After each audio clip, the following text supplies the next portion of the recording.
Now, Batista, I want to get down to first the wrestler. What the hell happened? Batista's had a lot of great matches against Triple H, The Undertaker. This is all, of course, before coming back. But now, look at his performance in the Chamber. His performance on Raw.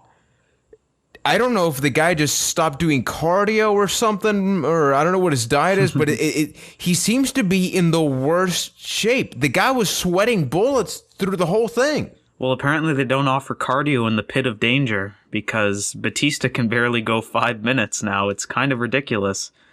And they weren't even very taxing matches. There was a spot at the Elimination Chamber where they do the whole, heel does the clothesline and then the face immediately gets up and that goes over 3 times, except with Batista, it was clothesline. Now we're going to sit here for about 30 seconds. Okay, Batista got up, clothesline him again, and it just went on for way too long. So they need to rethink their workout plans in the Pit of Danger. Yeah. No, one thing that looked really bad on Raw in particular were his suplexes. Notice how he did a superplex and he did a normal suplex, and in both, he just let go of Del Rio. And it wasn't a style. You could tell the sloppiness. He did a power slam at one point. The whole thing, you got to think to yourself, how do you as a company, say you own the company, Keith, you are Vince McMahon. How do you look at this guy and go, oh, he's my main event. People are going to love it. Mm-hmm. I think Guardians of the Galaxy. Yeah. Well, that could be part of it, but whenever somebody comes back, they always well, okay, if you say so there, sweetheart. But every time somebody comes back, the commentators kind of throw on this angle about ring rust. Oh, maybe he's not going to be able to do this because of ring rust. Maybe he's not going to be able to be what he used to be. I think Batista is an example of ring rust is a real thing. He's probably hadn't done a lot of wrestling or training for wrestling since before he came back. And this is the result. He can barely go. The Rock could go longer than Batista could go. And that's saying something because The Rock was basically dying after every one of his matches when he came back last year. And it's kind of funny because when you look at his body type, he seems to be in better shape. He's not as big as his previous run, which would sort of tell you. I mean, I even brought that up.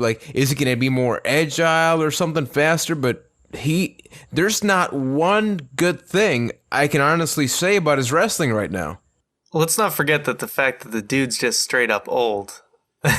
Yeah. Yeah, true. He's not, he's not a young dude. He is the same age as Triple H. So keep that in mind. Well, maybe that's a testament to Triple H, but, he's just never stopped. So that's probably why he can still go. But yeah, the guy's getting old. He's been out of the ring for how many years? Almost 4 years or something like that. More or less. So it's just, I'm hoping if he is going to be in the WrestleMania main event that he is in tip-top shape by then. But maybe I'm just, thinking wishfully. So we'll see. Would you guys think about his performance on Raw? Not the wrestling, but the character. Because, everything from the commentary to the way he was coming out, the Batista signs, he was completely acknowledging that. I think at this point they pretty much have to. You get to a point where you really can't ignore it and you realize that this is the reaction you're going to get town to town. One quick point. They mentioned that he's going to speak his mind on SmackDown this Friday. Sorry, I'm living 10 years in the past right now. So this Friday, he's going to speak his mind. I was just reading on Squared Circle, and someone pointed out, it's interesting they're doing it on SmackDown, where they can pipe in all the crowd noise and have it go exactly how they want it to, as opposed to doing it on Raw. So I don't think we're really going to get too much out of that because of that. Mm-hmm. I think you're right that this is the direction they have to go with Batista. He's still supposed to be the face for the main event of WrestleMania 30. Basically, the main event of WrestleMania 30 doesn't have a good guy. You have the heel, who everybody's supposed to hate in Randy Orton, and then you just have everybody, or somebody that everybody hates in Batista. Who are people supposed to cheer for? WWE's in a really tough spot. JR, wrote a blog post following Raw, I believe it was, because he also talked about the Royal Rumble, which is basically stating, as Ryan talked about, Batista's in a tough spot, not because people like him or hate him.